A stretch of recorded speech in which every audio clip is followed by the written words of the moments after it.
Hello viewers, this is algo Bangla 29 CPU scheduling এর আরো একটি নতুন ভিডিওতে আপনাকে স্বাগতম। এর আগের ভিডিওতে আমরা রাউন্ড রবিন অ্যালগরিদমের সাথে পরিচিত হয়েছি এবং শর্টেজ জব ফার্স্ট অ্যালগরিদম এবং ফার্স্ট কাম ফার্স্ট সার্ভ এই তিনটা অ্যালগরিদমের সাথে পরিচিত হয়েছি। ওই তিনটা অ্যালগরিদমে সিপিইউ শিডিউলিং এর অ্যালগরিদম হিসেবে ব্যবহৃত হতো। আমাদের আরো একটি অ্যালগরিদম আছে সিপিইউ শিডিউলিং এর, সেটা হচ্ছে প্রায়োরিটি শিডিউলিং অ্যালগরিদম। আজকে আমরা প্রায়োরিটি শিডিউলিং এর অ্যালগরিদমের একটা পার্ট নিয়ে আলোচনা করব, সেটা হচ্ছে নন প্রিমিটিভ। প্রায়োরিটি শিডিউলিং এর দুইটা পার্ট হয়, একটা হচ্ছে প্রিমিটিভ, অন্যটা হচ্ছে নন প্রিমিটিভ। আমরা শুধু আজকে নন প্রিমিটিভ প্রায়োরিটি শিডিউলিং এর এ টু জেড দেখবো, অর্থাৎ বেসিক যে থিওরিটা আছে নন প্রিমিটিভ প্রায়োরিটি শিডিউলিং এর, সেই থিওরিটি পার্টটুকু দেখবো। দেন হচ্ছে একটা এক্সাম্পল দেখবো, একটা বা দুইটা এক্সাম্পল দেখবো। দেন হচ্ছে এই টোটাল যে প্রসেসটা আমি আজকে বর্ণনা করব, সেই প্রসেসটা কিভাবে সি প্লাস প্লাস এর সাহায্যে আপনারা এই অ্যালগরিদমটা ইমপ্লিমেন্ট করতে পারবেন, সেই কোডটাও আমি দেখাবো সম্পূর্ণ। ওকে, তাহলে সরাসরি আমরা ভিডিও শুরু করতে যাচ্ছি। নন প্রিমিটিভ প্রায়োরিটি শিডিউলিং অ্যালগরিদমের যে থিওরি পার্টটা, আমরা সেই থিওরি পার্টটা আগে কভার করি। যে priority scheduling is A type of scheduling algorithm, অর্থাৎ প্রায়োরিটি শিডিউলিং যে অ্যালগরিদমটা, এটা হচ্ছে এক ধরনের সিপিইউ শিডিউলিং অ্যালগরিদম হিসেবে ব্যবহৃত হয়। Use to operating system to schedule the processes for execution. এটা অপারেটিং সিস্টেমের একটা পার্ট, যেটা হচ্ছে প্রসেস এক্সিকিউশনের জন্য ব্যবহৃত হয়, অর্থাৎ কোন প্রসেসটার পর কোন প্রসেস এক্সিকিউট হবে সেই প্রসেসটা মেনটেন করার জন্য এই অ্যালগরিদমটা ব্যবহৃত হয়। Okay, non primitive priority scheduling is a method. এটা হচ্ছে একটা method where task are organize based on their priority level. যেখানে কাজগুলো অর্গানাইজ করা হয়, সাজানো হয় তাদের প্রায়োরিটি লেভেলের উপর ভিত্তি করে, যে কোনটার প্রায়োরিটি বেশি সেটা আগে এক্সিকিউট হবে, দেন তারপরে কোনটার প্রায়োরিটি বেশি সেটা সুযোগ পাবে এক্সিকিউট হওয়ার। অর্থাৎ সিপিইউ একই টাইমে তো একটা কাজ করতে পারে, তাহলে যেটার প্রায়োরিটি বেশি সেটার কাজ সে আগে হাতে নেবে, সেটা কমপ্লিট করবে, দেন তারপরেরটা হাতে নেবে আর কি, এই জাতীয় একটা algorithm. Okay, when the CPU is available, অর্থাৎ যখন সিপিইউ ফ্রি থাকবে, অ্যাভেলেবেল থাকবে, সিপিইউর কাছে কোনো কাজ থাকবে না, the task with the highest priority is selected and allowed to run until completion. অর্থাৎ যখন সিপিইউ ফ্রি থাকবে সে কি করতে পারবে, যেটার প্রায়োরিটি সব থেকে হাইয়েস্ট যেটার প্রায়োরিটি থাকবে সেইটাকে সিলেক্ট করতে পারবে, সেই কাজটাকে সে নিতে পারবে এবং সেটাকে সে কমপ্লিট করতে পারবে। কতক্ষণ পর্যন্ত? যতক্ষণ পর্যন্ত সে কাজটা শেষ না হবে ততক্ষণ পর্যন্ত সেই প্রসেসটা চলবে। ওকে, এটা হচ্ছে আলটিমেটলি প্রায়োরিটি শিডিউলিং অ্যালগরিদমের theoretical part. Then priority scheduling can be used in both preemptive and non preemptive mode. অর্থাৎ প্রায়োরিটি শিডিউলিং অ্যালগরিদমটা দুইটা মোডে ব্যবহৃত হয়, একটা হচ্ছে প্রিমিটিভ, অন্যটা হচ্ছে নন প্রিমিটিভ। প্রিমিটিভ জিনিসটা কি, নন প্রিমিটিভ জিনিসটা কি, এটা নিয়ে আমরা পূর্বের ভিডিওগুলোতে বারবার করে আলোচনা করছি, আমরা এই ভিডিওতে হালকা একটু আলোচনা করব। প্রিমিটিভ মানে কি, কাজগুলা ভাগ করে শেষ করবে, কাজগুলো ভাগ করবে, অর্থাৎ একটা কাজ সে একবারে শেষ করতে পারবে না, সেটা কিছু অংশ একবার শেষ করলো, দেন তারপরেরটুকু বাকি অংশে শেষ করলো, দেন তারপরেরটুকু, অর্থাৎ ভাগ করে ফেলবে কাজগুলোকে, ভাগে সে শেষ করবে, সেটা হচ্ছে প্রিমিটিভ। নন প্রিমিটিভ মানে কি, একদম শেষ করে ফেলবে, টোটাল যত কাজ আছে সবগুলো কাজ একবারে যে প্রসেসে শেষ করবে, সেটা হচ্ছে বলা হচ্ছে নন প্রিমিটিভ। মানে কোনো কাজ বাকি থাকবে না, যতগুলো কাজ আছে সব একবারে সিপিইউ যদি এক্সিকিউট করে ফেলে সেটা হবে নন প্রিমিটিভ। তাহলে আমরা জাস্ট একটা পার্ট নিয়ে আলোচনা করব প্রায়োরিটি শিডিউলিং অ্যালগরিদমে, সেটা হচ্ছে প্রিমিটিভ যে পার্টটা আছে, নন প্রিমিটিভ যে পার্টটা আছে। নন প্রিমিটিভ মানে কি, যে টোটাল কাজ সে একবারে শেষ করে ফেলবে, কাজকে কোনো ডিভাইড করবে না, ভাগ করবে না। ওকে, আমরা একটা উদাহরণের সাহায্যে বিষয়টা আরো বিস্তারিত দেখতে পারি। যে ধরেন এখানে একটা স্টেশন আছে, আমরা বিগত লেকচার ভিডিওতে এই উদাহরণটা দিছি, এই ভিডিওতেও দিব। মনে করেন কয়েকজন ব্যক্তি ট্রেনের টিকিট কাটতে আসলো, ওকে, এখন ট্রেনের টিকিট কাটতে আসলো, এখন ট্রেনের ধরেন দুইটা প্রসেস দেওয়া আছে। একটা স্টেশনে বলা হলো যে এই স্টেশনে 5টার বেশি টিকিট কেউ কাটতে পারবে না। স্টেশনের রুলস কি, এই স্টেশনে 5টার বেশি কোনো ব্যক্তি টিকিট কাটতে পারবে না। এখানে অনেকগুলো ব্যক্তি লাইনে দাঁড়াইছে। ওকে, এখন একজন ব্যক্তি আসলো, তার টিকিটের প্রয়োজন 4টা, তাহলে সে টোটাল টিকিট 4টা কেটে ফেলবে। ওকে, দেন আরো 2জন ব্যক্তি আছে, এখন এই 2জন বা পরবর্তীতে যত ব্যক্তি থাকবে বা প্রথম অবস্থাতেও যত ব্যক্তি থাকবে তাদের মধ্যে আমরা প্রায়োরিটিটা বিবেচনা করব। যদি প্রথমটার ক্ষেত্রে ধরলাম না, সবগুলোর ক্ষেত্রে আমাদের প্রায়োরিটিটা বিবেচনা করতে হবে যে কার প্রায়োরিটি সব থেকে বেশি।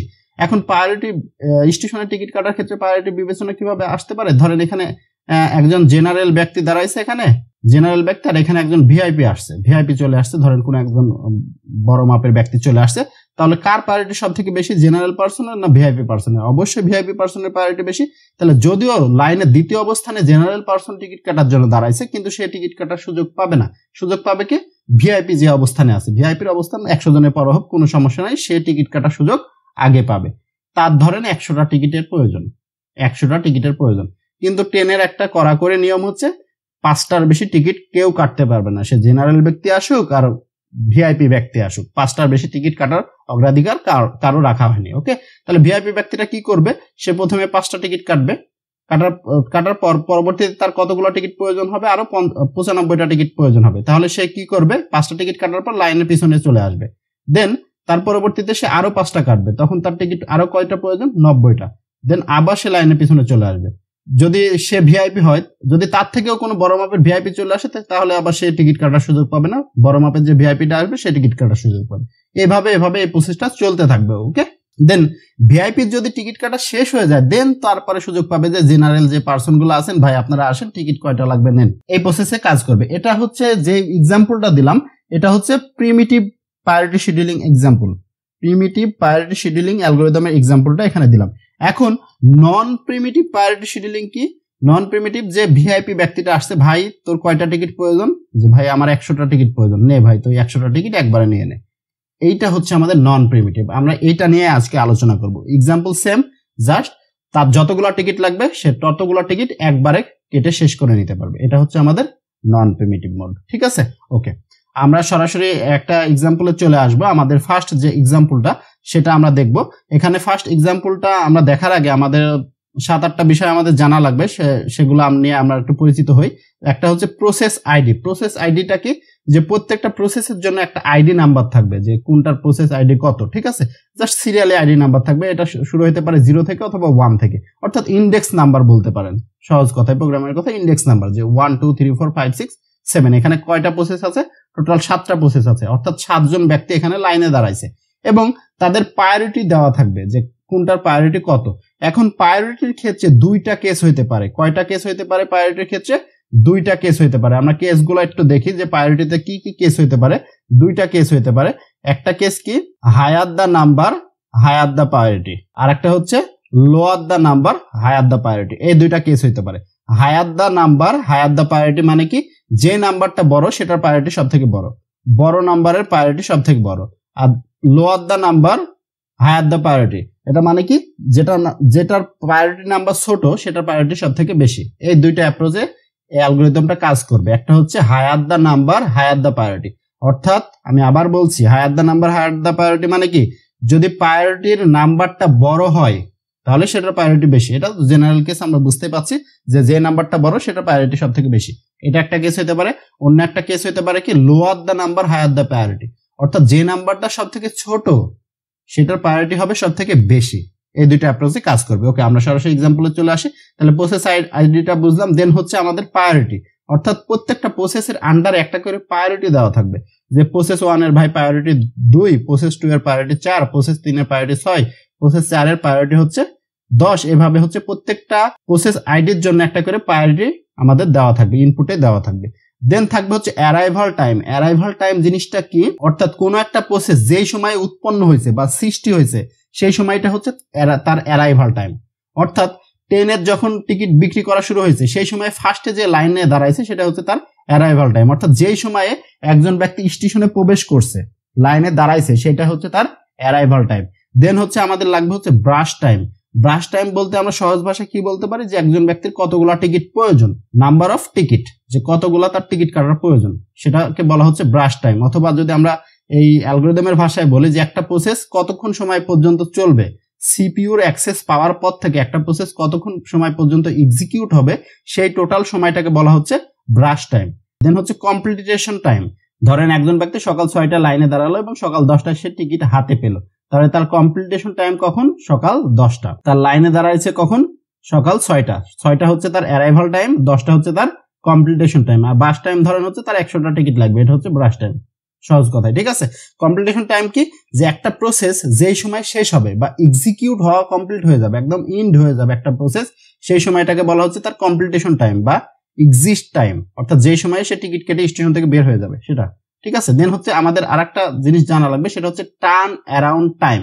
টার্ন অ্যারাউন্ড টাইম জিনিসটা কি, টার্ন অ্যারাউন্ড টাইম মানে হচ্ছে ওই ব্যক্তিটার সিপিইউর অ্যাক্সেস পাওয়ার পর থেকে, অর্থাৎ একটা টাস্কের সিপিইউর অ্যাক্সেস পাওয়ার পর থেকে একদম এক্সিকিউট হওয়া পর্যন্ত মাঝের যে সময়টা, সেই সময়টাকে বলা হচ্ছে তার টার্ন অ্যারাউন্ড টাইম, অর্থাৎ একজন ব্যক্তি লাইনে দাঁড়াইছিল সকাল 6টায়, সে টিকিট হাতে পাইছে সকাল 10টায়। এই মাঝের যে সময় সকাল 6টা থেকে 10টা, এই মাঝের যে সময় সেটাকে বলা হচ্ছে টার্ন অ্যারাউন্ড টাইম। 6টা থেকে 10টা পর্যন্ত মাঝের যে সময়টুকু সেটাকে বলা হচ্ছে তার টার্ন অ্যারাউন্ড টাইম। দেন হচ্ছে ওয়েটিং টাইম, অর্থাৎ একজন ব্যক্তি লাইনে দাঁড়ানোর সাথে সাথে তো সে টিকিট হাতে পাবে না। ওকে, তাকে কিছুক্ষণ লাইনে দাঁড়ায় ওয়েট করতে হবে। যতক্ষণ সময় পর্যন্ত তাকে ওয়েট করতে হবে সেটা হচ্ছে ওয়েটিং টাইম। অর্থাৎ একটা প্রসেস সৃষ্টি হয়েছে ধরেন সকাল 6টায় এবং সে সিপিইউর অ্যাক্সেস পাইছে সকাল 10টায়, সিপিইউর কন্ট্রোল পাইছে সকাল 10টায়, তাহলে মাঝের যে সময় তাকে তো ওয়েট করা লাগছে, এটাই হচ্ছে তার ওয়েটিং টাইম। ওকে, দেন আসে হচ্ছে রেসপন্স টাইম, অর্থাৎ একজন ব্যক্তি টিকিট কাউন্টারের সামনে গেল, সঙ্গে সঙ্গে কি কাউন্টার যে ম্যান থাকবে টিকিট বিক্রি করছে যিনি, তিনি তো রেসপন্স নাও করতে পারেন। অর্থাৎ তাকে যে সময় রেসপন্স করবে সেটা হচ্ছে তার রেসপন্স টাইম। অর্থাৎ একটা প্রসেস সিপিইউর কাছে যাওয়ার পর সিপিইউ যখন রেসপন্স করবে সেটাই হচ্ছে তার রেসপন্স টাইম। অর্থাৎ যখন কাউন্টারে ব্যক্তিটা শুনবে যে ভাই আপনার কয়টা টিকিট লাগবে বলেন, কোথায় যাবেন, হাবি যাবে, এগুলো যখন শুনবে এটাই হচ্ছে তার রেসপন্স টাইম। যতক্ষণ পর্যন্ত না শুনবে সেটা ওয়েটিং টাইম হিসেবে কাউন্ট হতে থাকবে। ওকে, আশা করি যে এগুলো বুঝতে পারছেন যে কোনটা কি। আমরা এক্সাম্পল দেখবো, তার আগে এটার ফর্মুলাগুলো একটু জানা লাগবে। কমপ্লিটেশন টাইম তো আমরা সরাসরি বললাম যে কখন একটা প্রসেস শেষ হবে, যে সময় শেষ হবে সেটা হচ্ছে তার completion time. Turn around time বের করার ফর্মুলা আছে। আচ্ছা, আমরা এক্সাম্পল দেখার সাথে সাথে ফর্মুলাগুলো দেখবো। আমাদের আরো একটা জিনিস জানা লাগবে, সেটা হচ্ছে গ্যান চার্ট। গ্যান চার্ট জিনিসটা কি, যে কোন প্রসেসটার পর কোন প্রসেস এক্সিকিউট হচ্ছে এটার যে তালিকা সেটাকে বলা হচ্ছে গ্যান চার্ট। যে প্রথমে ধরেন রহিম আসলো টিকিট কাটতে, দেন করিম, দেন জসিম, এভাবে আর কি এই গ্যান চার্টের তালিকাটা থাকবে, যে কার পর কে কাজ পাইলো, কার পর কে টিকিট কিনলো, কার পর কে এক্সিকিউট হলো। এই প্রসেসটা যে তালিকাভুক্ত থাকবে সেটা হচ্ছে তার গ্যান চার্ট। ওকে, তাহলে আমাদের প্রথম কাজ কি, ধরেন একজন ব্যক্তি টিকিট কাটতে আসছে, টিকিট বিক্রি শুরু হয়েছে সকাল 10টায়, এখন টিকিট কাটতেও আসছে একজন ব্যক্তি, অন্য কোনো ব্যক্তি ভিআইপি সিআইপি কেউ আসে নাই। ওকে, তাহলে যে টিকিট কাউন্টারে যে ব্যক্তি আছে সে টিকিট কি ভিআইপির জন্য ওয়েট করবে? না, অবশ্যই না। সিপিইউ তো কারোর জন্য ওয়েট করবে না, সিপিইউ চলতে থাকবে অলওয়েজ। তাহলে সে কারোর জন্য ওয়েট করবে না, সে হাতের সামনে যেটা পাবে তাকে টিকিট বিক্রি করে দেবে। ওকে, অর্থাৎ টিকিট কাউন্টারে যে থাকবে লাইনে যাকে পাবে তার কাছে টিকিট বিক্রি করে দেবে যতক্ষণ পর্যন্ত ভিআইপি না আসবে। ওকে, তাহলে ধরেন একজন ব্যক্তি সকাল 10টায় আসছে এবং টিকিট কাউন্টারে একজন ব্যক্তি দাঁড়াইছে, তাহলে তার কাছে টিকিট বিক্রি করে দেবে। দেন তারপরে আর একজন ব্যক্তি আসছে, সেকেন্ড পজিশনে দাঁড়াইছে, তারপর তার কাছে টিকিট বিক্রি করে দেবে। এই টিকিট বিক্রির মাঝে বাকি ব্যক্তিরা কি বসে থাকবে? বাকি ব্যক্তিও তো লাইনে দাঁড়ায় যাবে নাকি?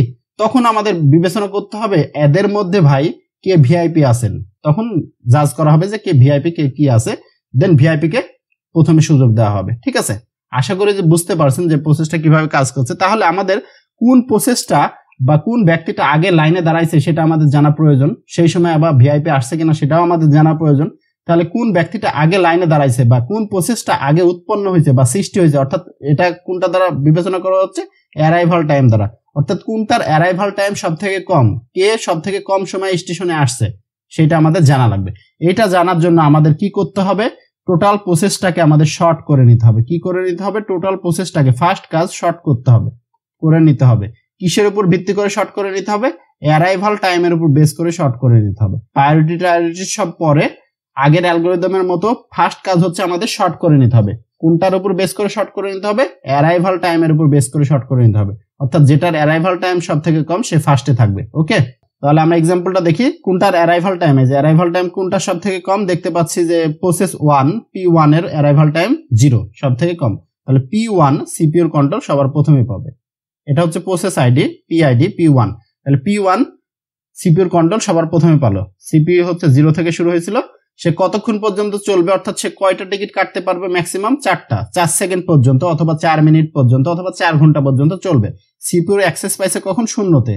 কতক্ষণ পর্যন্ত চলবে? 4 মিনিট পর্যন্ত। 0 + 4 মানে হচ্ছে 4। তাহলে প্রসেস 1টা আমাদের ফাইনালি একদম এক্সিকিউট হয়ে গেল। ওকে, দেন এখন 0 থেকে 4 এর মধ্যে, এই যে 4 ঘন্টার সময়ের মধ্যে বা 4 মিনিটের মধ্যে আর কি কোনো ব্যক্তি টিকিট কাটার জন্য লাইনে দাঁড়াইছে? এটা এখন দেখতে হবে। 0 থেকে 4 এর মধ্যে 1 আসছে, 2 আসছে, 3 আসছে, 4ও আসছে। তাহলে এই 3 জন ব্যক্তি আমাদের লাইনে দাঁড়াই গেছে, এই 4 জন ব্যক্তি লাইনে দাঁড়াই গেছে। ওই সময় এই 4 জন ব্যক্তি লাইনে দাঁড়াই গেছে। প্রথমে যে আসবে তার কোনো প্রায়োরিটি দেখার কোনো আমাদের সুযোগ নাই, পরবর্তীতে যারা আসবে তাদের প্রায়োরিটি দেখবো। এখন এই 4 জন ব্যক্তি অলরেডি লাইনে দাঁড়াই গেছে। এখন এই 4 জন ব্যক্তির মধ্যে কে ভিআইপি আমাদের সেটা খুঁজে বের করতে হবে। কে ভিআইপি যার প্রায়োরিটি সব থেকে বেশি। আমরা এখানে যে এক্সাম্পলটা দিচ্ছি সেটা হচ্ছে higher the number higher the priority বেসিসে, যেটার নাম্বার বড় সেটার হচ্ছে প্রায়োরিটি সব থেকে বেশি। ওকে, তাহলে এই চারটার মধ্যে যে প্রসেস 2, প্রসেস 3, প্রসেস 4 এবং প্রসেস 5, এই চারটার মধ্যে কোনটার প্রায়োরিটি সব থেকে বেশি? দেখতে পাচ্ছি 4, 6, 10 এবং 8। তাহলে কোনটার প্রায়োরিটি সব থেকে বেশি? প্রসেস 4 এর। তাহলে সিপিইউর কন্ট্রোল পাবে কে? প্রসেস 4। এবং সে সিপিইউর অ্যাক্সেস পাইছে কখন? 4টার সময়, এবং সে আরো কতক্ষণ পর্যন্ত চলবে? আরো 5টা পর্যন্ত চলবে। 4 + 5 মানে হচ্ছে 9। দেন এখন এই 0 থেকে 9 এর মধ্যে আর কি কোনো প্রসেস উৎপন্ন হয়েছে বা সৃষ্টি হয়েছে? এতদূর পর্যন্ত তো সৃষ্টি হয়ে গেছে। তাহলে 5 সৃষ্টি হয়েছে 0 থেকে, যেহেতু 9 থেকে কম 5 সৃষ্টি হয়েছে। 6 এটাও 9 থেকে কম, এটাও সৃষ্টি হয়েছে। তাহলে সবগুলা প্রসেস, সবগুলা ব্যক্তি লাইনে অলরেডি দাঁড়ায় গেছে। এখন পরবর্তীতে কোন ব্যক্তি তার টিকিট কাটার সুযোগ পাবে সেটা আমাদের কোনটা দ্বারা বিবেচিত হবে? যার প্রায়োরিটি নাম্বার সব থেকে বেশি। তাহলে কোনটার প্রায়োরিটি নাম্বার বেশি? 1 আর 4 তো এক্সিকিউট হয়ে গেছে, তাহলে দেখতে পাচ্ছি সব থেকে বেশি হচ্ছে 6 এর, সেটার প্রায়োরিটি কত? 12। তাহলে প্রসেস 6 আমাদের সিপিইউর কন্ট্রোল পাবে। সে প্রসেস 6 কখন সিপিইউর কন্ট্রোল পাইছে? 9টার সময়। সে আরো কতক্ষণ পর্যন্ত চলবে? 9 মিনিট সময় পাইছে, আরো 4 মিনিট চলবে। এই যে তার ব্রাশ টাইম হচ্ছে 4, মানে কতক্ষণ পর্যন্ত চলবে সিপিইউর কন্ট্রোল পাওয়ার পর? তাহলে 9 + 4 মানে হচ্ছে 13। ওকে, দেন আমাদের আবার চেক করতে হবে যে 0 থেকে 13 এর মধ্যে আর কি কোনো ব্যক্তি লাইনে দাঁড়াইছে। এই এক্সাম্পলের জন্য চেক করা প্রয়োজন হচ্ছে না, কারণ সবগুলা ব্যক্তি অলরেডি লাইনে দাঁড়াই গেছে। যদি অন্য কোনো এক্সাম্পল থাকতো যে 13 এর মধ্যে আরো কোনো ব্যক্তি লাইনে দাঁড়াইতো, তাহলে আমরা সেগুলো মার্ক করতাম। ওকে, এখন আমাদের হাতে প্রসেস আছে কত? 2, 3, 5 এবং 7। এই চারটার মধ্যে কার প্রায়োরিটি সব থেকে বেশি? 2 এর হচ্ছে 4, 3 এর হচ্ছে 6, 5 এর হচ্ছে 8, 7 এর হচ্ছে 9। তাহলে আমরা দেখতে পাচ্ছি 7 এর প্রায়োরিটি সব থেকে বেশি। তাহলে 7টা আমাদের সিপিইউর কন্ট্রোল পাবে। 7 কখন সিপিইউর কন্ট্রোল পাইছেন? 13 মিনিট সময়ে। সে আরো কত মিনিট লাগবে তার এক্সিকিউট হইতে? আরো 6 মিনিট লাগবে। 13 + 6 মানে কত? 19। তাহলে তার 19 মিনিট সময়ে সে তার টোটাল প্রসেসটা শেষ করবে। দেন আমাদের আবার চেক করতে হবে যে 19 এর মধ্যে কি আরো কোনো ব্যক্তি লাইনে দাঁড়াইছে কিনা বা আরো কোনো প্রসেস আসছে কিনা সিপিইউর কাছে, সেটা চেক করতে হবে। এই এক্সাম্পলে চেক করার প্রয়োজন হচ্ছে না। আমাদের কাছে আর 3টা প্রসেস বাকি আছে। 2, 3 এবং 5 এর 3টার মধ্যে প্রায়োরিটি সব থেকে বেশি। দেখতে পাচ্ছি 5 এর সব থেকে বেশি, 5 এর হচ্ছে 8 প্রায়োরিটি। তাহলে 5টা আমাদের সিপিইউর কন্ট্রোল পাবে, অর্থাৎ P5 সিপিইউর কন্ট্রোল পাইছে কখন? 19 মিনিট সময়। তার আরো কতক্ষণ সময় লাগবে? আরো 1 মিনিট সময় লাগবে টোটাল প্রসেসটা বা তার টিকিট কেটে স্টেশন থেকে বের হইতে। তাহলে তার আরো 1 মিনিট সময় লাগবে। 19 + 1 মানে হচ্ছে 20। ওকে, দেন 2টা প্রসেস বাকি আছে 2 এবং 3। এই দুইটার মধ্যে কে প্রথমে সিপিইউর অ্যাক্সেস পাবে? যার প্রায়োরিটি সব থেকে বেশি। কার প্রায়োরিটি বেশি? 3 এর প্রায়োরিটি বেশি, 6, তার প্রায়োরিটি 6।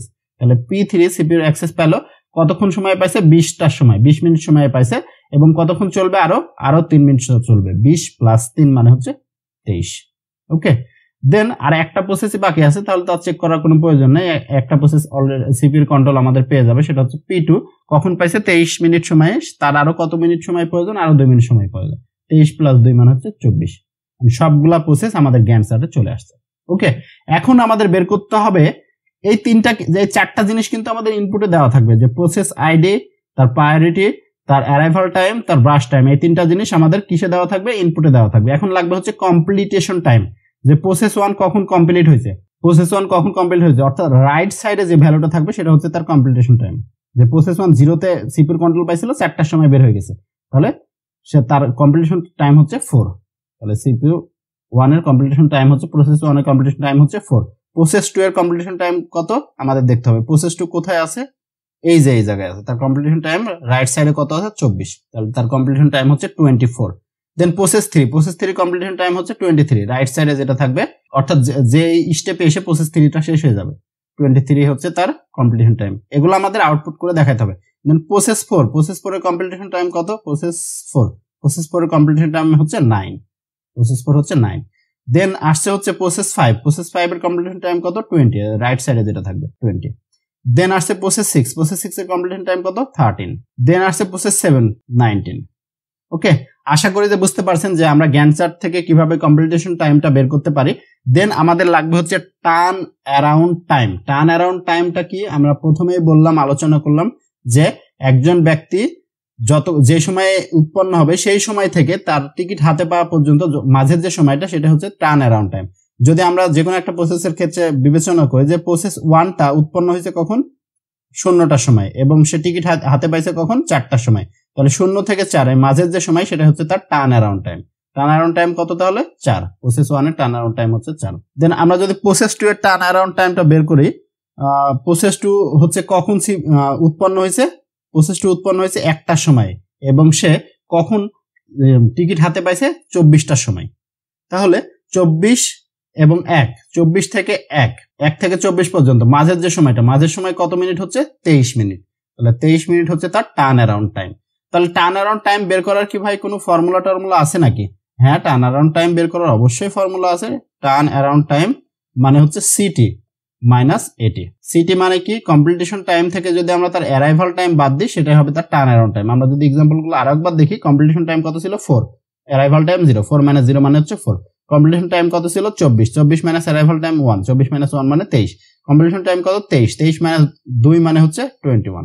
দেন কমপ্লিটেশন টাইম কত 9, অ্যারাইভাল টাইম কত 3, তাহলে আমাদের টার্ন অ্যারাউন্ড টাইম হচ্ছে 9 মাইনাস 3 মানে হচ্ছে 6। কমপ্লিটেশন টাইম কত 20, 20 মাইনাস হচ্ছে 4 মানে হচ্ছে 16। কমপ্লিটেশন টাইম কত 13, 13 মাইনাস 5, 13 মাইনাস 5 মানে হচ্ছে 8। কমপ্লিটেশন টাইম কত 19, 19 মাইনাস 60, 6 মানে হচ্ছে 13। ওকে, আশা করি যে বুঝতে পারছেন যে টার্ন অ্যারাউন্ড টাইমটা কিভাবে বের করব। জাস্ট কমপ্লিটেশন টাইম থেকে তার অ্যারাইভাল টাইমটা বাদ দিলেই হবে হচ্ছে তার টার্ন অ্যারাউন্ড টাইম। দেন আমাদের লাগবে হচ্ছে ওয়েটিং টাইম, যে ওয়েটিং টাইমটা কিভাবে বের করব, যে একটা প্রসেস কতক্ষণ পর্যন্ত ওয়েট করবে সেটা বের করার কি কোনো ফর্মুলা আছে নাকি? হ্যাঁ, অবশ্যই ফর্মুলা আছে, আমরা গ্যানসার থেকে বের করতে পারি। বিগত লেকচার ভিডিওতে আমরা গ্যানসার থেকে বের করে দেখাইছি, আপনারা যদি না দেখে থাকেন অবশ্যই দেখে আসবেন। আমরা ওয়েটিং টাইম বের করব। ওয়েটিং টাইম বের করার ফর্মুলা হচ্ছে টার্ন অ্যারাউন্ড টাইম মাইনাস হচ্ছে ব্রাশ টাইম। ওয়েটিং টাইম বের করার ফর্মুলা কি, turn around time minus burst time. তাহলে টার্ন অ্যারাউন্ড টাইম কত 4 মাইনাস হচ্ছে তার ব্রাশ টাইম, 4 মাইনাস 4 মানে হচ্ছে 0। অর্থাৎ প্রথম প্রসেসকে কিন্তু ওয়েট করাই লাগেনি, সে আসার সাথে সাথে সিপির কন্ট্রোল পাইছে।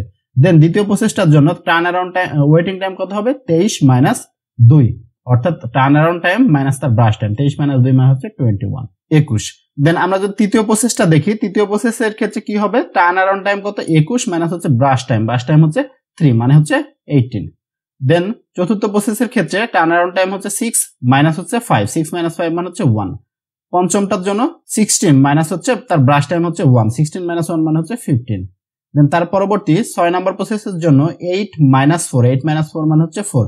দেন 7 নম্বর প্রসেসের জন্য 13 মাইনাস হচ্ছে 6, 13 মাইনাস 6 মানে হচ্ছে 7। আশা করি যে বুঝতে পারছেন যে ওয়েটিং টাইম কিভাবে বের করবে একটা প্রসেসের বা সিপিইউ শিডিউলিং অ্যালগরিদমের ক্ষেত্রে, প্রায়োরিটি শিডিউলিং অ্যালগরিদমের ক্ষেত্রে। এটা সবগুলোর ক্ষেত্রে সেম, যে turn around time, waiting time, response time বের করার ফর্মুলা সবগুলোর ক্ষেত্রে সেম। দেন রেসপন্স টাইম, যে রেসপন্স টাইম বের করার কি কোনো ফর্মুলা আছে? হ্যাঁ, ফর্মুলা আছে। রেসপন্স টাইম বের করার ফর্মুলা হচ্ছে first time get the CPU minus তার হচ্ছে অ্যারাইভাল টাইম। অর্থাৎ একটা প্রসেস যেই সময় সিপিইউর কন্ট্রোল পাচ্ছে সেই সময় থেকে তার অ্যারাইভাল টাইম বাদ দিলে হবে হচ্ছে তার রেসপন্স টাইম। একটা প্রসেস যে সময় সিপিইউর কন্ট্রোল পাচ্ছে, একটা প্রসেস কোন সময় সিপিইউর কন্ট্রোল পাচ্ছে 0টার সময়, এই সময় থেকে তার অ্যারাইভাল টাইম কত, অ্যারাইভাল টাইমে 0, 0 থেকে 0 বাদ দিলে কত হচ্ছে 0 হচ্ছে। দেন সেকেন্ড প্রসেসটা সিপিইউর কন্ট্রোল কখন পাচ্ছে, সেকেন্ড প্রসেসটা সিপিইউর কন্ট্রোল পাচ্ছে 23 এবং তার অ্যারাইভাল টাইম কত, অ্যারাইভাল টাইম হচ্ছে 1, অ্যারাইভাল টাইম হচ্ছে 1। তাহলে 23 থেকে 1 বাদ দিলে ওকে, আমরা প্রসেস 2 এর জন্য আমাদের একটা যোগে মিস্টেক হয়েছে, যে প্রসেস 2 কখন সিপিইউর কন্ট্রোল পাচ্ছিল 23 এবং সে কতক্ষণ পর্যন্ত চলবে, আরো 2 মিনিট পর্যন্ত চলবে। তাহলে 23 প্লাস 2 মানে হচ্ছে 25, এটা আমাদের হবে 25। তাহলে আমরা এগুলো একটু লিখে ফেলি, যে এই জায়গায় এটা হবে হচ্ছে 25। ওকে, তাহলে প্রসেস 2 এর কমপ্লিশন টাইম কত হবে, প্রসেস 2 এর কমপ্লিশন টাইম হবে হচ্ছে 25, আর এটা হবে হচ্ছে তাহলে টার্ন অ্যারাউন্ড টাইম বের করার ফর্মুলা কি, সিটি মাইনাস এটি, যে 25 মাইনাস হচ্ছে 1 মানে হচ্ছে 24। দেন তার ওয়েটিং টাইম বের করার ফর্মুলা কি, ওয়েটিং টাইম বের করার ফর্মুলা হচ্ছে টার্ন অ্যারাউন্ড টাইম মাইনাস হচ্ছে ব্রাশ টাইম, অর্থাৎ 24 মাইনাস 2, 24 মাইনাস 2 মানে হচ্ছে 22। এটা হচ্ছে তার ওয়েটিং টাইম। এখান থেকে যদি দেখি যে প্রসেস 1 উৎপন্ন হয়েছিল কখন, 1টার সময় এবং সে সিপিইউর কন্ট্রোল পাইছে কখন 23টার সময়, 23 মাইনাস 1 মানে হচ্ছে 22। দেন এই যে 22। দেন আমরা যদি 3 নম্বর প্রসেসের ক্ষেত্রে দেখি, যে 3 নম্বর প্রসেস উৎপন্ন হয়েছে কখন 2টার সময় এবং সে সিপিইউর কন্ট্রোল পাইছে কখন, 3 নম্বর প্রসেস সিপিইউর কন্ট্রোল পাইছে হচ্ছে 20টার সময়। তাহলে 20 মাইনাস 2, 20 মাইনাস 2 মানে হচ্ছে 18। ওকে, দেখতে পাচ্ছি যে আমাদের ওয়েটিং টাইম এবং রেসপন্স টাইম দুইটার ক্ষেত্রে সেম আসছে। তাহলে আলটিমেটলি সবগুলা সেম হবে। এটা সেম হবে কেন, আমরা প্রথম ভিডিওতে বলছি যে ফার্স্ট কাম ফার্স্ট সার্ভ অ্যালগরিদমের ক্ষেত্রে, যে নন প্রিমিটিভ প্রসেসের ক্ষেত্রে ওয়েটিং টাইমও যা হবে তার রেসপন্স টাইমও তাই হবে। এটা শুধু নন প্রিমিটিভ। যদি প্রসেসটা হয় নন প্রিমিটিভ তাহলে তার ওয়েটিং টাইম ইকুয়াল টু হচ্ছে তার response time. Non primitive process হলে সেটা যে কোনো অ্যালগরিদমের ক্ষেত্রে তার ওয়েটিং টাইমটা হবে তার রেসপন্স টাইমের সমান। যদি সমান না হয় তাহলে অবশ্যই গ্যাঞ্জাম আছে, ভুল হবে। ঠিক আছে, সমান না হলে অবশ্যই ভুল হবে। আশা করি যে বুঝতে পারছেন। আমরা এটা আরো একবার আলোচনা করব যে এই প্রসেসটা কিভাবে কাজ করলো। যে আমাদের কাছে 7টা প্রসেস দেওয়া ছিল P1 থেকে P7 পর্যন্ত। আমরা ফার্স্টে যেটা সরাসরি আসবে সিপিইউর কাছে সেটা সরাসরি সিপিইউর কন্ট্রোল পাবে। যে প্রসেস 1টা উৎপন্ন হয়েছিল 0-তে, সে সরাসরি সিপিইউর কন্ট্রোল পাইছে যে 0 থেকে 4 পর্যন্ত চলছে। দেন 0 থেকে 4 এর মধ্যে কোন কোন প্রসেস উৎপন্ন হয়েছে, প্রসেস 2, প্রসেস 3, প্রসেস 4, অর্থাৎ এটার অ্যারাইভাল টাইমটা 4 এর থেকে কম, এই যে 4 এর থেকে কম যেগুলো। দেন এগুলোর মধ্যে থেকে এখন চেক করব যে কোনটার প্রায়োরিটি সব থেকে বেশি। প্রায়োরিটি সব থেকে বেশি 4, সে কারণে 4 পাইছে। এইভাবে আর কি টোটাল প্রসেসটা চলতে থাকছে। আর আগের ভিডিওগুলো দেখে আসলে তো অবশ্যই এটা ইজি মনে হবে। তাহলে আমাদের ফার্স্ট কাজ কি? তাহলে কোডে যখন আমরা ইমপ্লিমেন্ট করব আমাদের ফার্স্ট কাজ কি? আমাদের ফার্স্ট কাজ হচ্ছে শর্ট করে নিতে হবে। কোনটার উপর ভিত্তি করে শর্ট করে নিতে হবে? অ্যারাইভাল টাইমের উপর বেসিস করে শর্ট করে নিতে হবে। দেন আমরা টার্ন অ্যারাউন্ড টাইম বের করার ফর্মুলা তো জানি আমরা। টার্ন অ্যারাউন্ড টাইম মানে হচ্ছে সিটি মাইনাস এটা অবশ্যই মুখস্থ করে নিতে হবে। ওয়েটিং টাইম বের করার ফর্মুলা কি? Turn around time minus burst time. Non primitive মোডের ক্ষেত্রে রেসপন্স টাইমটা তার ওয়েটিং টাইমের সমান হবে। নন প্রিমিটিভ যদি মোড হয় তাহলে তার রেসপন্স টাইমও যা হবে তার ওয়েটিং টাইমও তাই হবে। আমরা সরাসরি কোডে চলে আসি। তাহলে কোডে আমরা কি করছি? আচ্ছা, আমরা সরাসরি মেইন ফাংশনে আসি। মেইন ফাংশনে আমরা কি করছি? ফার্স্টে একটা number, integer number n input হিসাবে নিছি। n মানে কি? Number of processes. আপনারা চাইলে একটা মেসেজও প্রিন্ট করে দিতে পারেন যে enter the number of processes. আমরা 7টা প্রসেস ইনপুট দিলাম। দেন তারপরে প্রসেস ডেটা টাইপের আমরা একটা ভেক্টর ডিক্লেয়ার করছি যেটার নাম দিয়েছি PROC, প্রসেস, যেটাতে n সংখ্যক এলিমেন্ট থাকবে। এখন প্রসেস জিনিসটা কি? প্রসেস নামক যে অ্যারেটা ডিক্লেয়ার করছি সেটা হচ্ছে ইউজার ডিফাইন একটা ডেটা টাইপ যেটা স্ট্যাক দ্বারা ডিক্লেয়ার করে।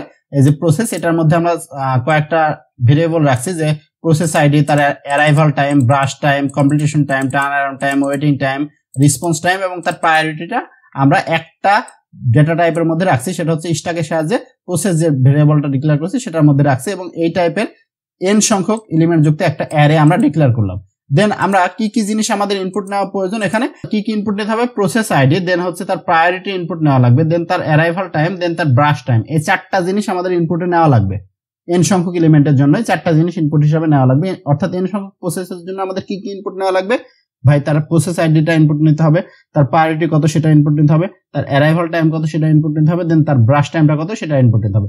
দেন আমরা প্রথমে কি বললাম যে আমরা ইনপুট নেওয়ার পরে আমাদের ফার্স্ট কাজ কি হবে? সেটাকে শর্ট করে নেওয়া। যে কে প্রথমে লাইনে দাঁড়াইছে সেটা আমাদের জানা লাগবে। তাহলে কোনটার উপর বেসিস করে শর্ট করতে হবে? তার অ্যারাইভাল টাইমের উপর বেস করে। আমরা শর্ট ফাংশন কল দিছি এবং শর্ট করে নিছি অ্যারাইভাল টাইমের উপর বেস করে। কম্পেয়ার বাই অ্যারাইভাল টাইম, এই যে কম্পেয়ার বাই অ্যারাইভাল টাইমের ফাংশনটা হচ্ছে যেখানে এখানে আমরা শর্ট করে নিছি যে কোন প্রসেসের পর কোন প্রসেসটা আমাদের লাইনে দাঁড়াইছে আর কি। ঠিক আছে, দেন আমরা 4টা জিনিস ফাইন্ড করা লাগবে। সেটা হচ্ছে ফাইন্ড সিটিক, অর্থাৎ ফাইন্ড কমপ্লিটেশন টাইম, অর্থাৎ একটা প্রসেস কখন কমপ্লিট হবে। ফাইন্ড টার্ন অ্যারাউন্ড টাইম, অর্থাৎ একটা প্রসেস উৎপন্ন হওয়ার পর থেকে শেষ হওয়া পর্যন্ত মাঝের যে সময়টা সেটা হচ্ছে টার্ন অ্যারাউন্ড টাইম। দেন তার ওয়েটিং টাইম, অর্থাৎ একটা প্রসেস কতক্ষণ পর্যন্ত ওয়েট করবে। দেন রেসপন্স টাইম, অর্থাৎ সিপিইউ সেই প্রসেসটার কে কখন রেসপন্স করবে সেই টাইমগুলো আমাদের বের করতে হবে।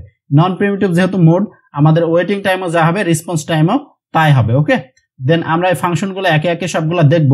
আমাদের ফার্স্টের যে ফাংশনটার কথা বলা হচ্ছে সেটা হচ্ছে ফাইন্ড সিটি কমপ্লিটেশন টাইম। আমরা যদি ফাংশনের কোডগুলো দেখি, এই যে এই অংশে পাচ্ছি। আমরা কি করলাম? প্রথমে একটা কারেন্ট টাইম নামে একটা ভেরিয়েবল ডিক্লেয়ার করছি। এখানে অবশ্যই এগুলো পাস করে নিছি যে প্রসেস এবং তার কতগুলো এলিমেন্ট, n সংখ্যক যে প্রসেস আছে n এর মানটা পাস করলাম। দেন কারেন্ট টাইম নামে একটা ডেটা ভেরিয়েবল ডিক্লেয়ার করছি যেটার মান হচ্ছে 0। দেন বুলিয়ান ডেটা টাইপের একটা ভেক্টর ডিক্লেয়ার করছি যেখানে সবগুলো এলিমেন্ট রাখছি হচ্ছে ফলস। যে ডন নামে যে ভেরিয়েবলটা ডিক্লেয়ার করছি সেটার সবগুলা ইনিশিয়ালি হচ্ছে ফলস অবস্থায় আছে। অর্থাৎ এটা দ্বারা আমরা চেক করব যে কোন প্রসেসটা অলরেডি এক্সিকিউট হয়েছে, কোনটা অলরেডি এক্সিকিউট হয়নি, এটা আমরা চেক করব। দেন কমপ্লিটেড, একটা প্রসেস কখন কমপ্লিট হবে সেটা জাস্ট কাউন্ট করে রাখবো। যেহেতু এখানে nটা প্রসেস আছে, এটা কমপ্লিট হওয়ার জন্য আমাদের n বার লুপটা চলা লাগবে। তাহলে আমাদের লুপ কতক্ষণ পর্যন্ত চলবে? যতক্ষণ পর্যন্ত কমপ্লিটেড ভ্যালু n এর থেকে কম হবে। কমপ্লিটেড ভ্যালু বর্তমানে কত আছে? 0। যতক্ষণ পর্যন্ত n এর থেকে কম হবে ততক্ষণ পর্যন্ত লুপটা চলবে। দেন আমাদের ফার্স্ট কাজ কি? যেটা প্রথমে উৎপন্ন হয়েছে সেটা সরাসরি এক্সিকিউট হবে। দেন তার পরবর্তী কাজ কি? যেটার প্রায়োরিটি সব থেকে বেশি সেটা সিপিইউর অ্যাক্সেস পাবে যদি সেই সময় কারেন্ট সময়ের মধ্যে উৎপন্ন হয়। দেন তারপরে চেক করবে তার প্রায়োরিটি কোনটার বেশি কোনটার কম। দেন হাইয়েস্ট প্রায়োরিটি সেটার ভ্যালু রাখলাম -10⁹ এটা অবশ্যই -10⁹। ইন্ডেক্সের ভ্যালু রাখলাম হচ্ছে -1। আমরা আই 0 থেকে আই এন পর্যন্ত একটা লুপ চালাইছি, এটা যদি ফলস হয় অর্থাৎ এই প্রসেসটা যদি এক্সিকিউট না হয় অলরেডি, দেন এই প্রসেসটার অ্যারাইভাল টাইম যদি কারেন্ট টাইমের থেকে কম হয়, অবশ্যই মাস্ট বি অ্যারাইভাল টাইমটা কারেন্ট টাইমের থেকে কম হওয়া লাগবে। মানে আমরা এখানে কি চেক করছি যে ওই প্রসেসটা উৎপন্ন হয়েছে কিনা। ধরেন ওই ব্যক্তিটা লাইনে দাঁড়ায়নি, তার কাছে টিকিট বিক্রি করে দিয়েছে, এটা তো হবে না। তাহলে এখানে আমরা কি চেক করলাম যে একটা ব্যক্তি লাইনে দাঁড়াইছে কিনা। লাইনে দাঁড়াইছে কিনা এটা আমরা কিভাবে চেক করব, যে তার অ্যারাইভাল টাইম অর্থাৎ সে যে সময় উৎপন্ন হয়েছে সেই সময়টা কি কম সময় কিনা।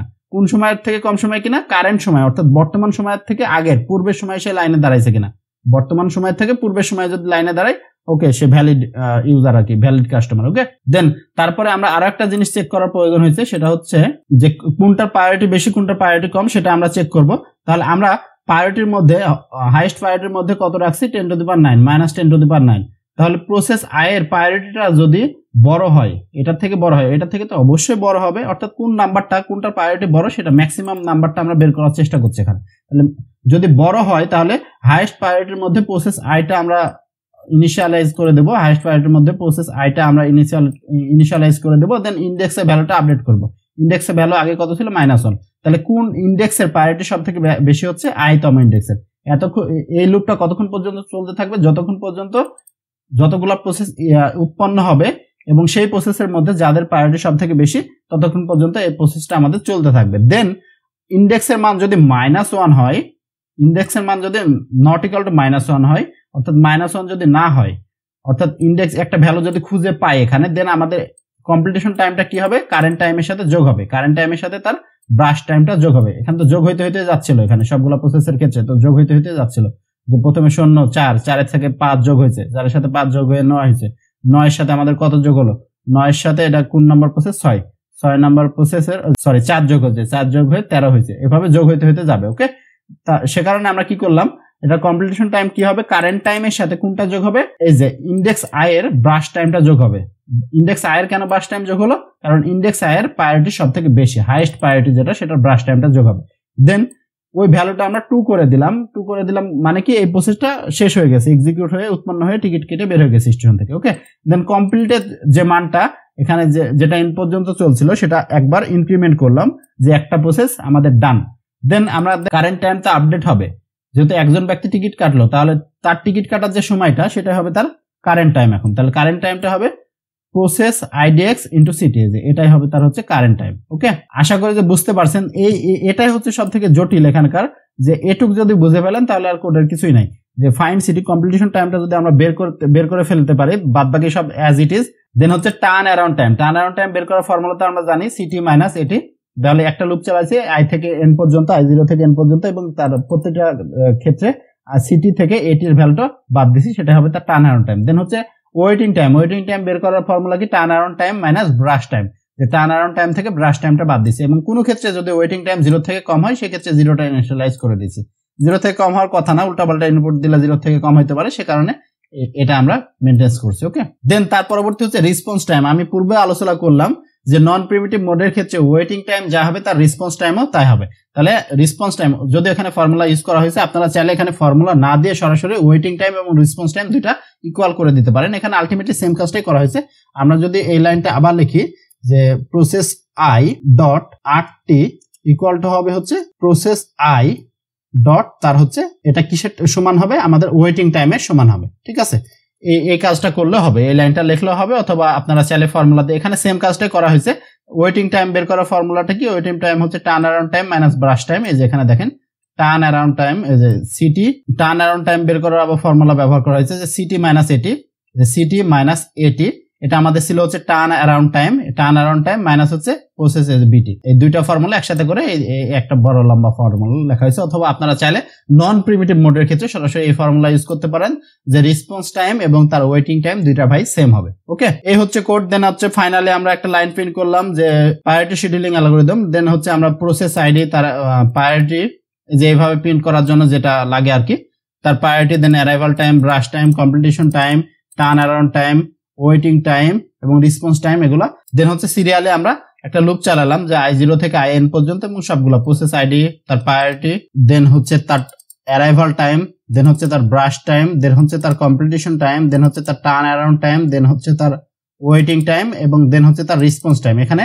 আপনারা চাইলে সরাসরি ওয়েটিং টাইমও প্রিন্ট করে দিতে পারেন ওই রেসপন্স টাইমের ফাংশনটা কল না দিয়ে, কারণ নন প্রিমিটিভ মোডের ক্ষেত্রে ওয়েটিং টাইমও যা রেসপন্স টাইমও তাই সেম জিনিস হবে। ওকে, আশা করি যে বুঝতে পারছেন। আমরা যে ইনপুটটা নিয়ে যে এক্সাম্পলটা নিয়ে কথা বললাম সেটার ক্ষেত্রে আমরা এটা দেখব যে এটা কাজ করছে কিনা।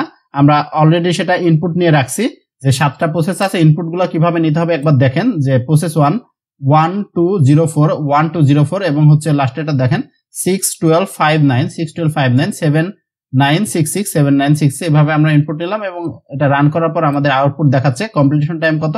4। প্রসেস 1 এর ক্ষেত্রে দেখি কমপ্লিশন টাইম হচ্ছে 4, turn around time 4, waiting time response time 00। দেন প্রসেস 2 এর ক্ষেত্রে কমপ্লিশন টাইম কত? 24, 25, 24, 22, 22। ওকে, দেন প্রসেস 3 এর ক্ষেত্রে প্রসেস 3 কোথায়? এই যে প্রসেস 3 সিরিয়ালে আসছে। প্রসেস 3 হচ্ছে 23, 21, 18, 18। দেন আমাদের আসছে হচ্ছে প্রসেস 7, লাস্টেরটা একদম দেখি। প্রসেস 7 হচ্ছে 19, 13, 77। আশা করি যে বুঝতে পারছেন যে এটা কিভাবে কাজ করছে। আপনারা চাইলে যে কোনো ইনপুটের জন্য এটা রান করে দেখতে পারেন, সবগুলো ক্ষেত্রে কাজ করবে। এই অ্যালগরিদমটা আমরা কোনটার জন্য রান করলাম? যে highest the number highest the প্রায়োরিটির ক্ষেত্রে এই কোডটা রান করছে হচ্ছে highest the number highest the priority, অর্থাৎ যেটার নাম্বার প্রায়োরিটি নাম্বার সব থেকে বেশি সেটার প্রায়োরিটি সব থেকে বেশি এই ক্ষেত্রে। এখন যদি আমরা রান করতে চাই lowest the number highest the priority, অর্থাৎ যেটার প্রায়োরিটি নাম্বার সব থেকে কম ছোট সেটা যদি হাইয়েস্ট প্রায়োরিটি ধরা হয়, তাহলে সেই ক্ষেত্রে আমাদের এই কোডটা একটু চেঞ্জ করা লাগবে। সেই চেঞ্জটা কোন জায়গায় হবে আমি এখানে দেখাই দিচ্ছি। আমাদের জাস্ট হাইয়েস্ট প্রায়োরিটিটা জাস্ট এই জায়গায় নাম হবে লোয়েস্ট প্রায়োরিটি, অথবা চাইলে হাইয়েস্ট প্রায়োরিটি দিতে পারেন, কোনো সমস্যা নেই। আমাদের কি চেঞ্জ করা লাগবে? এখানে -10⁹ এর জায়গায় দেওয়া লাগবে +10⁹ এবং এখানে এটা উল্টায় যাবে, এটা চলে যাবে এইদিকে। এখানে জাস্ট আমরা ফাইন্ড করলাম যে কোন নাম্বারটা কোনটা প্রায়োরিটি নাম্বার সব থেকে ছোট।